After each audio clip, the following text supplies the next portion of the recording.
اگر شوہر اپنی بیوی کو یہ کہہ دے کہ میری اجازت کے بغیر گھر سے باہر نکلی تو میری طرف سے طلاق، کیا میں اپنی یہ بات واپس لے سکتا ہوں؟ نہیں، واپس نہیں لے سکتے۔ آپ یوں کہہ سکتے ہیں کہ تمہیں ہمیشہ کے لیے میری اجازت ہے کہ گھر سے باہر نکل سکتی ہو، تاکہ اجازت کے بغیر نکلنے کا تصور ہی ختم ہو جائے اور پھر کبھی بھی اس سے اجازت سلب بھی نہ کریں۔ یہی ہو سکتا ہے۔ دوسرا طریقہ یہ بھی ہو سکتا ہے کہ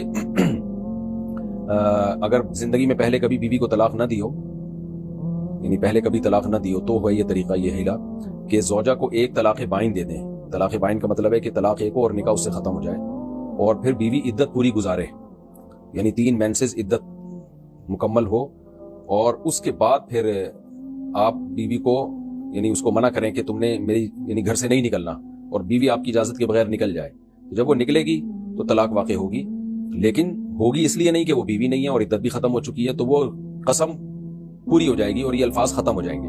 لیکن یہ ہیلا وہاں بتایا جاتا ہے جہاں 3 طلاقوں کو معلق کیا ہو۔ بعض دفعہ لوگ کہہ دیتے ہیں نا میری اجازت کے بغیر گھر سے نکلے تو 3 طلاقیں، تو اب 3 طلاقیں تو بہرحال ہوں گی جب اجازت کے بغیر گھر سے نکلے، تو 3 طلاقوں کو کالعدم قرار دینے کے لیے پھر یہ تدبیر بتائی جاتی ہے کہ ایک طلاق بائن دے دے، 3 مینسز گزر جائیں، پھر بیوی گھر سے باہر نکلے، قسم پوری ہو جائے گی۔ طلاقیں اس لیے واقع نہیں ہوں گی کہ یہ بیوی بھی نہیں ہے اور آپ کی معتدہ بھی نہیں ہے، یعنی عدت بھی پوری ہو چکی ہے، تو وہ الفاظ پھر قسم پوری ہو جائے گی، پھر دوبارہ نکاح کریں، پھر اگر وہ بغیر اجازت گھر سے نکلی تو طلاق واقع نہیں ہوگی۔ لیکن آپ نے تو چونکہ ایک طلاق کا کہا ہے تو یہ اس میں یہ تدبیر کی ضرورت نہیں ہے اور یہ کارگر کوئی فائدہ نہیں ہے اس کا، کیونکہ جب آپ طلاق دیں گے تو ہو ہی جائے گی، بات پیچیدہ ہو گئی۔ خلاصہ یہ کہ اب چونکہ ایک طلاق ہے، بیوی اگر آپ کی اجازت کے بغیر گھر سے باہر نکلی تو ایک طلاق بہرحال واقع ہوگی، یہ الفاظ ریورس نہیں ہو سکتے، الا یہ کہ آپ پھر یہ کہہ دیں کہ میں نے تمہیں ہمیشہ کے لیے اجازت دی ہے گھر سے باہر نکلنے کی، اور یہ اجازت کبھی سلب کرے ہی نہیں، اس سے چھینے ہی نہیں، تاکہ جب نکلے اجازت سے ہی نکلے۔ تو منہ سے نہ کچھ اچھے الفاظ ادا کر لینے چاہیے میرے بھائی، طلاقوں کو کھیل تماشا نہیں بنانا چاہیے۔